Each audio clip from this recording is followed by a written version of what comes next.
My name is Shazia and I am from Jammu and Kashmir, and I am working as an assistant program coordinator.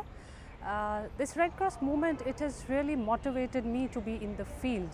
I was working with some international organization before as well, but this Red Cross, because it reaches to the maximum number of people and the network it has, and it's the world's biggest organization, and it has largest number of volunteers, and you get a very good platform wherein you can work and reach to the more people and be in the community, work with the community, and working with the different sectors, health, first aid, relief, different things you can. I mean, in this single movement, there are many things wherein you can help the people, where you can reach to the vulnerable sections of society.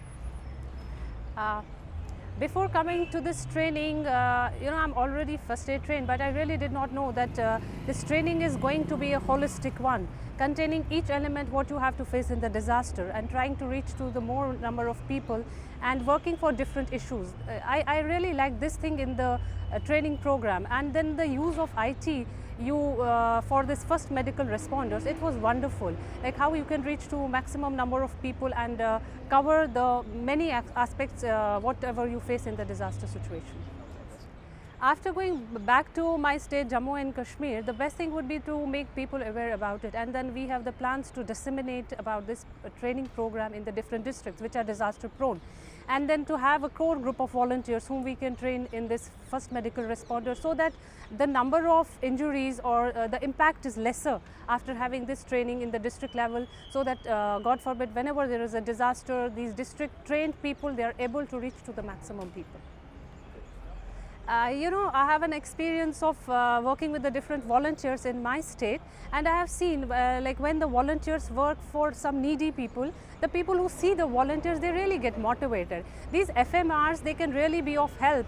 I mean, when in the disaster time, these trained volunteers work for the downtrodden, the vulnerable people and the affected people. I believe, and I have seen, and it's an experience, that the others also get motivated by helping and providing the service to the needy at that time of disaster. It has not been that easy to work with the volunteers and to send the volunteers in the field during the conflict time or be any emergency. In 2010, like when we had that conflict time, our volunteers were beaten also. I mean, that was a big challenge for the volunteers and also for the Red Cross movement, that how do you retain them and how do you look for the security of the volunteers. If you are sending, and we have a group of volunteers who are working for the road traffic accidents, and they go down to the deep gorge. So it's very difficult for us as well. It's a big challenge for us to look at their safety, how secure they are when they are in the field.